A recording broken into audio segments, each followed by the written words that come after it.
Hi friends, ഇന്ന് നമുക്കൊരു tasty breakfast ആയാലോ. അതിനായിട്ട് കുറച്ച് ഗ്രീൻ പീസ് തലേ ദിവസം വെള്ളത്തിലിട്ട് കുതിരാൻ വയ്ക്കാം.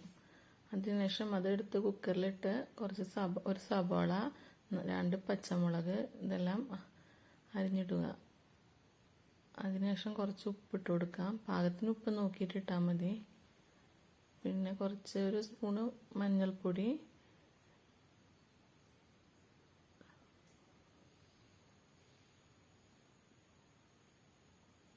പിന്നെ ആവശ്യത്തിന് വെള്ളം ഒഴിച്ചു കൊടുക്കുക.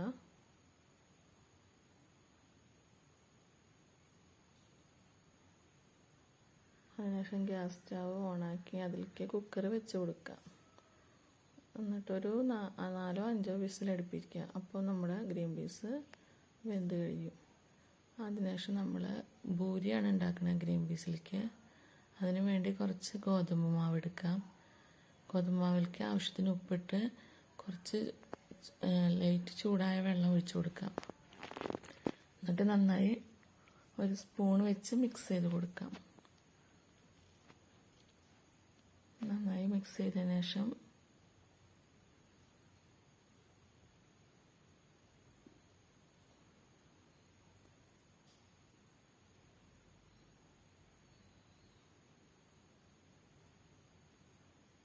ഇപ്പോൾ നന്നായി മിക്സ് ആയിട്ടുണ്ട്. എല്ലാ ഭാഗവും നന്നായി മിക്സ് ചെയ്യാം. അതിനുശേഷം നന്നായി കുഴച്ചെടുക്കണം. നമ്മൾ നല്ല സോഫ്റ്റായിട്ട് കുഴച്ചെടുക്കാം. ഇപ്പോൾ നമ്മൾ ഗ്രീൻ പീസ് കറിക്ക് വേണ്ടി കുറച്ച് നാളികേരം ചിരവി വെച്ചതാണ്. അത് നമുക്കൊന്ന് നന്നായി അരച്ചെടുക്കാം.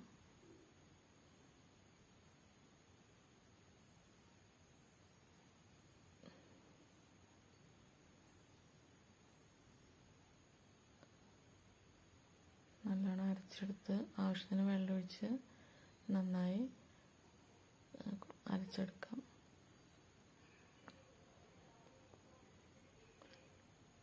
നമ്മൾ കുക്കർ വിസിലടിച്ചിട്ടുണ്ട്. ഇനി നമുക്ക് ഭൂരി ഉണ്ടാക്കാൻ വേണ്ടി ഓയിൽ ഒഴിച്ച് കൊടുക്കാം.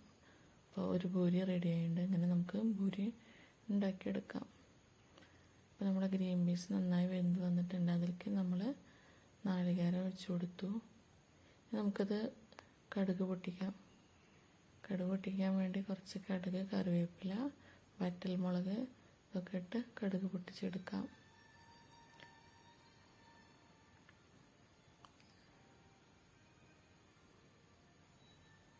ഇപ്പോൾ നമ്മൾ ഭൂരിയും ഗ്രീൻ പീസ് കറിയും റെഡിയായി. നല്ല ടേസ്റ്റി ആയൊരു ബ്രേക്ക്ഫാസ്റ്റാണ് കേട്ടോ.